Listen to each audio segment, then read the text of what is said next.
Good afternoon and welcome back to another episode of The Longing. Today we are going to be continuing to read Moby Dick. So let's get going.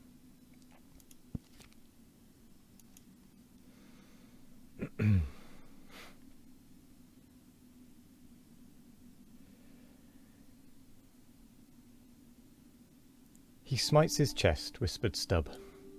What's that for, methinks? It rings most vast, but hollow. Vengeance on a dumb brute, cried Starbuck, that simply smote thee from blindest instinct. Madness, to be enraged with a dumb thing, Captain Ahab, seems blasphemous. Hark ye yet again, the little lower layer. All visible objects, man, are but pasteboard marks. But in each event, in the living act, the undoubted deed, there some unknown but still reasoning thing puts forth the mouldings of its features from behind the unreasoning mask. If man will strike through the mask. How can the prisoner reach outside, except by thrusting through the wall? To me, the white whale is that wall, shoved near to me. Sometimes I think there's naught beyond, but 'tis enough. He tasks me, he heaps me. I see in him outrageous strength, with an inscrutable malice sinewing it. That inscrutable thing is chiefly what I hate, and be the white whale agent or be the white whale principal, I will wreak that hate upon him. Talk not to me of blasphemy, man. I'd strike the sun if it insulted me. For could the sun do that, then could I do the other.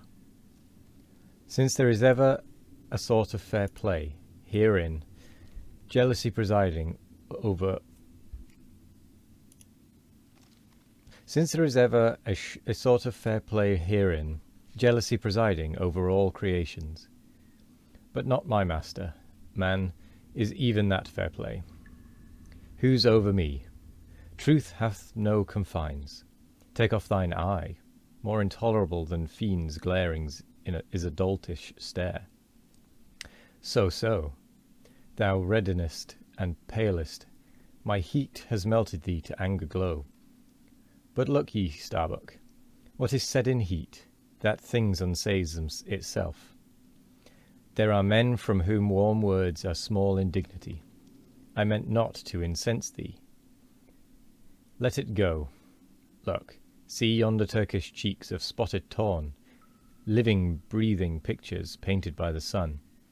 The pagan leopards, the unrecking and unworshipping things, that live, and seek and give no reasons for the torrid life they feel.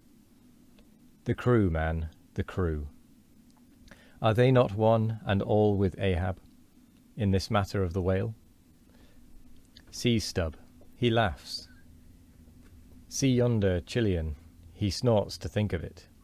Stand up amid the general hurricane, thy one-tossed sapling cannot, Starbuck. And what is it? Reckon it. 'Tis but to help strike a fin. No wondrous feat for Starbuck. What is it more? From this one poor hunt, then the best lance out of all Nantucket, surely he will not hang back, when every foremast hand has clutched a whetstone. Ah, constraining sighs seize thee. I see, the billow lifts thee. Speak, but speak. Aye, aye. Thy silence, then, that voices thee. Aside. Something shot from my dilated nostrils. He has inhaled it in his lungs. Starbuck now is mine, cannot oppose me now without rebellion. God keep me, keep us all, murmured Starbuck lowly. But, in his joy at the enchanted tacit acquiescence of the mate, Ahab did not hear his foreboding invocation, nor yet the low laugh from the hold, nor yet the presaging vibrations of the winds in the cordage, nor yet the hollow flap of the sails against the masts, as for a moment their hearts sank in. For again Starbuck's downcast eyes lighted up with the stubbornness of life. The subterranean laugh died away. The winds blew on, the sails filled out. The ship heaved and rolled as before. Ah, ye admonitions and warnings, why excuse me. Why stay ye not when ye come? But rather are ye predictions than warnings. Ye shadows, yet not so much predictions from without, as verifications of the foregoing things within. For with little external to constrain us, the innermost necessities in our being, these still drive us on. The measure, cried Ahab. Receiving the brimming pewter, and turning to the harpooneers, he ordered them to produce their weapons. Then ranging them before him near the capstan, with their harpoons in their hands, while his 3 mates stood at his side with their lances, and the rest of the ship's company formed a circle round the group. He stood for an instant searchingly eyeing every man of his crew, but those wild eyes met his, as the bloodshot eyes of the prairie wolves meet the eye of their leader, ere he rushes on at their head in the trail of the bison, but alas, only to fall into the hidden snare of the Indian. Drink and pass, he cried, handing the heavy charged flagon to the nearest seaman. The crew alone now drink. Round with it, round. Short draughts, long swallows, men. 'Tis hot as Satan's hoof. So, it goes round excellently. It spiralizes in ye, forks out at the serpent's snapping eye. Well done, almost drained. That way it went, this way it comes. Hand it me, here's a hollow. Men, ye seem the years, so brimming life is gulped and gone. Steward, refill.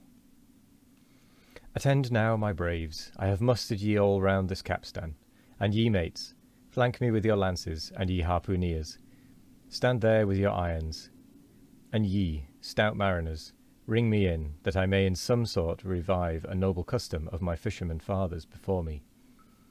O men, you will yet see that. Ha! Boy, come back? Bad pennies come not sooner. Hand it me. Why, now, this pewter had run brimming again. Wert not thou St. Vitus's imp away? Thou ague. Advance, ye mates, cross your lances full before me. Well done, let me touch the axis. So saying, with extended arm he grasped the 3 level radiating lances at their crossed centre, while so doing, suddenly and nervously twitched them. Meanwhile, glancing intently from Starbuck to Stubb, from Stubb to Flask. It seemed as though, by some nameless interior volition, he would fain have shocked into them the same fiery emotion accumulated within the laden jar of his own magnetic life. The 3 mates quailed before his strong, sustained, and mystic aspect. Stubb and Flask looked sideways from him. The honest eye of Starbuck fell downright. In vain, cried Ahab, but maybe 'tis well, for did ye 3 but once take the full force shock, then mine own electric thing, that had perhaps expired from out me. Perchance, too, it would have dropped ye dead. Perchance ye need it not. Down, lances. And now, ye mates, I do appoint ye 3 cupbearers to my 3 pagan kinsmen there. Yon 3 most honourable gentlemen and noblemen, my valiant harpooneers. Disdain the task? What happen when the great Pope washes the feet of beggars, using his tiara for ewer? O my sweet cardinals, your own condescension, that shall bend ye to it. I do not order ye, ye will it. Cut your seizings and draw the poles, ye harpooneers. Silently obeying the order, the 3 harpooneers now stood with the detached iron part of their harpoons, some 3 feet long, held up, barbs up, before him. Stab me not with that keen steel. Cant them over. Know ye not the goblet end? Turn up the socket. So now. Ye cupbearers advance. The irons, take them. Hold them while I fill. Forthwith, slowly going from one officer to the other, he brimmed the harpoon sockets with the fiery waters from the pewter. Now, 3 to 3 ye stand. Commend the murderous chalices. Bestow them, ye who are now made parties to this indissoluble league. Ha, Starbuck, but the deed is done. Yon ratifying sun now waits to sit upon it.